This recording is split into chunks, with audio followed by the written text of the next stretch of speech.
It's been a great morning so far, and I think we're going to continue this success this afternoon. We have two talks and two 25-minute talks coming up, and then four shorter talks and a discussion after that. So our first speaker is Dr. Jungbun Shin from the University of Virginia.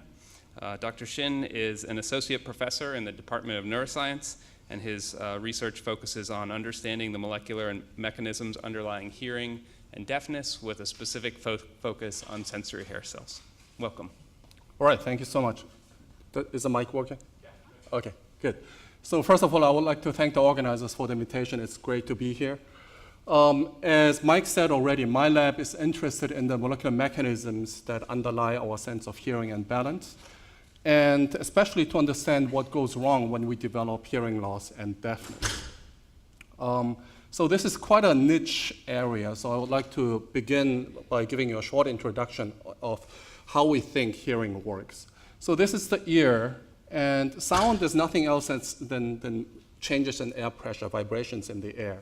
So when sound enters the ear canal, it hits the drum membrane, and these vibrations are ultimately then transmitted to a small part of the cochlea here, which is called the organ of Corti, which you will see here in the cross section here. And the organ of Corti is the side end of the endocochlea that houses the receptor cells of the auditory system. So you can see them here.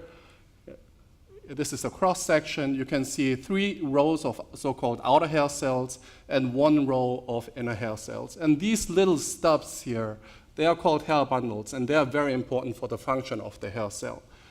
So this is just a different view of these hair cells. You can see here scanning electron micrographs of 3 rows of outer hair cells, 1 row of inner hair cells, and these are some vestibular hair cells. And when you just look at them, they look quite different, right? But the basic cytoarchitecture of the hair cell is pretty much conserved when you look basically in all vertebrates, from lower fish all the way to mammals, in that you have here the cell body, and at its apical aspect, you have protruding out of the cell this so-called hair bundle. And it's important to know that the hair bundle is the mechanosensory organelle of the hair cell. So the hair cell responds to mechanical deflections of the hair bundle. And when you had really good eyes, you would see some extracellular filaments here. And here in TEM, you'll see that these extracellular filaments, which are called the so-called tiplings, they connect the tip of the shorter stereocilium with the side of the longer stereocilium. And this tipling is integral for the mechanotransduction process. And we believe that this is how it works. First of all, we believe that it's purely mechanical. So the process of hair cell mechanotransduction is just so fast that it cannot accommodate any enzymatic or second messenger systems. So if the hair bundles are deflected towards the excitatory side, you get an increase in the tension in the tipling, and only at its lower end you have the mechanotransduction channel attached to it. It pulls on it, the channel then opens, cations come in, and you have a depolarization. And towards the other side, the opposite happens. The tipling goes slack, and the channels then close, and you have a hyperpolarization. And this system is so sensitive that it's set up in a way that it can detect displacements down to 0.1 nanometers. So it's really approaching Brownian motion dimensions. And it's like building a machine that can detect the tip of the Washington Monument move by only 4 millimeters. And ever since I started working on hearing and deafness, I basically focus on the hair cell, and especially on this particular part of the hair cell called the hair bundle. And it's not an overstatement by saying that the only reason for the existence of this hair bundle is hair cell mechanotransduction, right? But in order to make this process possible, you have to have other cellular processes in place, such as actin maintenance, ion transport, and so on and so on. And to understand what proteins are involved in these processes is important for understanding the biology of hearing and the pathobiology of hearing loss. And maybe most telling for the significance of this hair bundle and our research in the hair bundles is the fact that when you look at mutations in humans that cause deafness, a third of these mutations lie in genes that code for proteins that are targeted to this region. Okay, so when I was a postdoc and this work continued in my independent lab, we set out to perform a comprehensive characterization of the hair bundle proteome. And we did that using a method called the twist-off method. What we do here is you dissect out vestibular organs, so balance organs from various animals. You put them down, a bunch of them, in an isolation chamber, and then you introduce warm agarose into that. And the warm agarose then settles around the hair bundles. And then when you put it in a fridge, the hair bundles, agarose then solidifies and captures the hair bundles in its matrix. And then you basically just rip it off. And I always show this picture because this really illustrates really well how this works. So we basically performed mass spectrometry on these guys here. So for a typical mass spectrometry experiment, we would use bundles isolated from around 100 organs, put it in a mass spectrometer, into the black box, and then analyze the data that comes out of it. And I won't go into details. This is just one way of analyzing the data. Here the proteins are ranked by their enrichment. So we identified more than 1,000 proteins. And here on the left are the proteins that are most enriched in the hair bundle when we also perform parallel experiments on the whole epithelium. And here in color, we highlighted all the proteins that we know are involved in hearing and deafness from human genetics and mouse genetic studies. And you can see that they are all kind of skewed to the left side. That again goes to what I said already, that the hair bundle is a hotspot for identifying deafness proteins. This is just another way of plotting the data. Here the proteins are ranked according to their abundance. It's not a surprise that actin is the most abundant protein in the hair bundle because it's filled with these parallel actin fibers. And in red, we highlighted all the proteins that from the literature are known to associate or bind to actin. And you can see that a lot of them are highly abundant in the hair bundle. And one of these proteins is a protein called XRP2. And we started working on it because it had never been described to be present in the hair bundle before, and it was really, really abundant.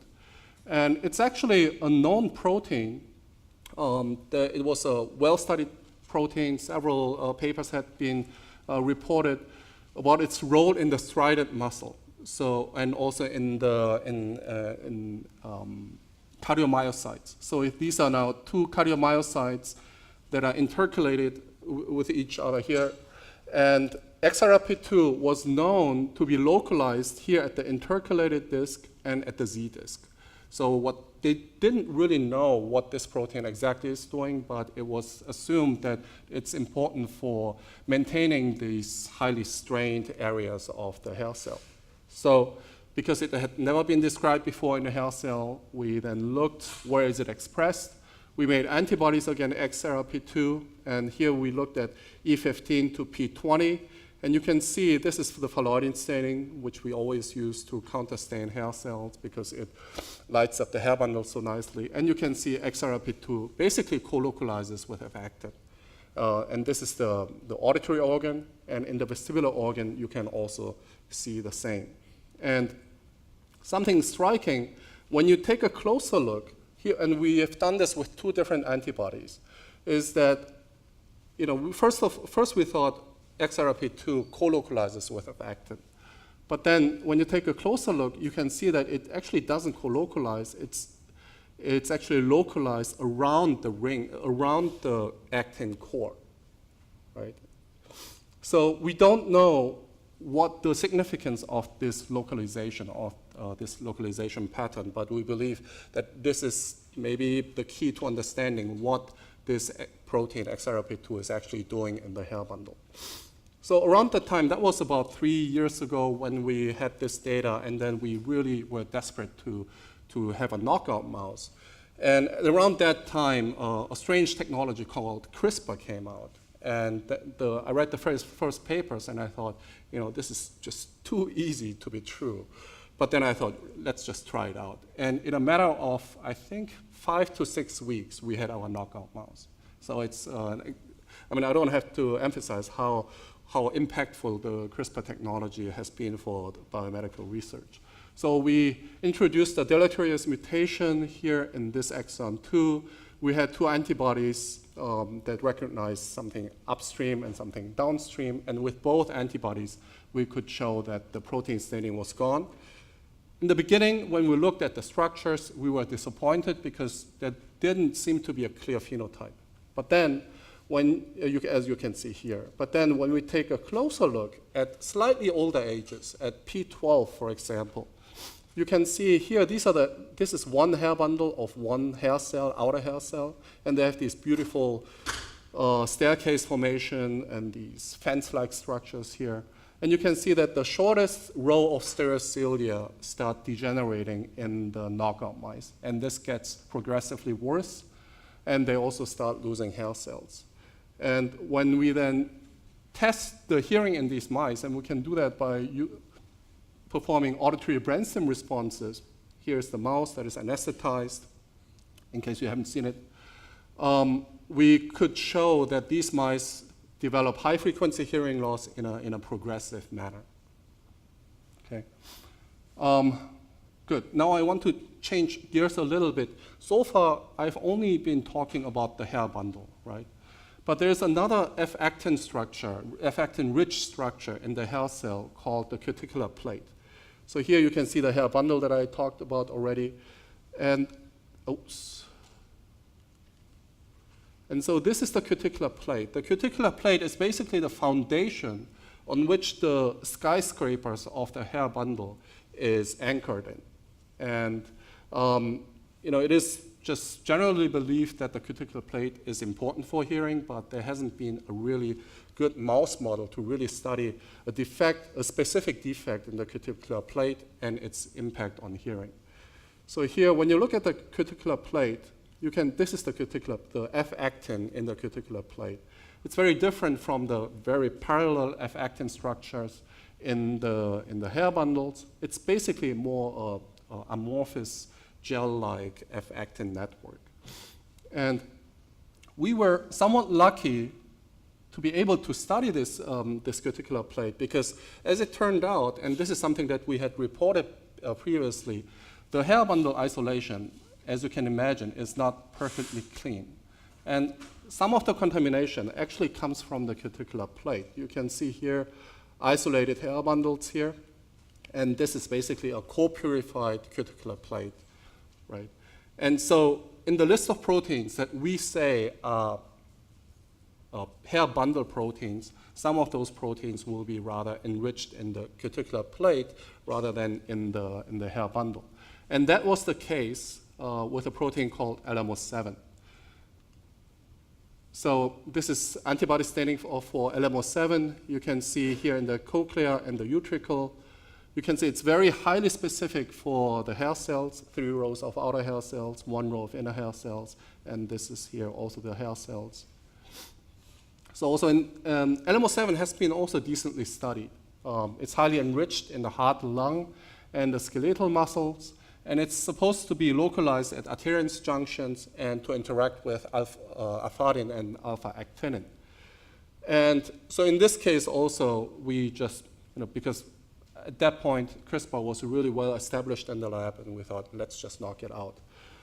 The problem when you want to knock out proteins like LMO7, which are very complex, is the problem of all the different isoforms. So these are the reported isoforms that are in the database, but we know that there are more of them. And there have been several attempts to knock out this gene. For example, there's one paper showing that this is a knockout. They introduce a stop signal here after exon 1. You can imagine that this only knocks out the longest one and not the shorter ones. And then there are 2 others, and we just went ahead and introduced deleterious mutations in 2 other exons, here exon 12 and exon 17. And we succeeded in doing that. And this is just the Western blot analysis. This is the wild type LMO7 heterozygote. And when we target exon 17, you can see that basically all the big, the thick bands are gone. And here too, again, exon 1, if you introduce a stop signal here after exon 1, you only lose the biggest band and not the lower ones. So we continued with the exon 17 knockout mouse. And this is just the immunocytochemistry to show that the protein is indeed gone here in the cochlea and also in the utricle. And also in this case, and we encountered this, this problem or this phenomenon several times that we knock out. We have now, I think in the last 3 years, we knocked out 10 genes that came out of our screen where higher cell specific we thought is interesting. We knocked them out. And really, XRP2 has the knockout, the XRP2 knockout mouse has the biggest, the strongest phenotype. A lot of them, we knock them out, and they don't really have the expected phenotype. I don't know how this will hold up, how significant this is. But also in this case, we didn't see a big phenotype. But then my postdoc looked at it and said, hey, you know, when you look at the phalloidin staining in the cuticular plate, you can see that the phalloidin staining is much weaker. And we analyzed that in profile plots. You can see that very clearly. And also in surface plots, it's also very obvious. So what we think is that due to the lack of LMO7 expression, you have a selective, specific weakening of the F-actin structure in the cuticular plate. Now, what is the consequence of that for the hearing in these mice?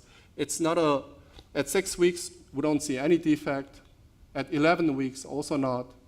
But then at 17 weeks, we see the exon 17 the exon 17 knockout mouse get worse, while the exon 1 knockout mouse stays the same. And at 26 weeks, we see a very significant reduction or increase in hearing threshold in the exon 17 knockout mouse, while all the other genotypes remain the same. We are still not sure why these mice develop hearing loss, especially more in the low frequency area, because that's somewhat unusual. And so we started looking at hair cell numbers. We counted hair cells, and it doesn't look like they lose more hair cells. And so right now we are in the process of figuring out what it is that actually causes this loss of function, especially in the low frequency area. And what we're thinking is that because you are basically weakening the foundation, it leads to a decrease in the tightness of the mechanotransduction process. Okay, so to sum up, am I too fast? It's good. So to sum up my talk, we used mass spectrometry to discover potential and candidate deafness proteins, and then using CRISPR genome editing, we generate mouse models to really understand the function of these proteins in the hearing of the mice. Good. I would like to thank the members in the lab, especially Ting Du and Shimon Francis, who did a lot of the work, and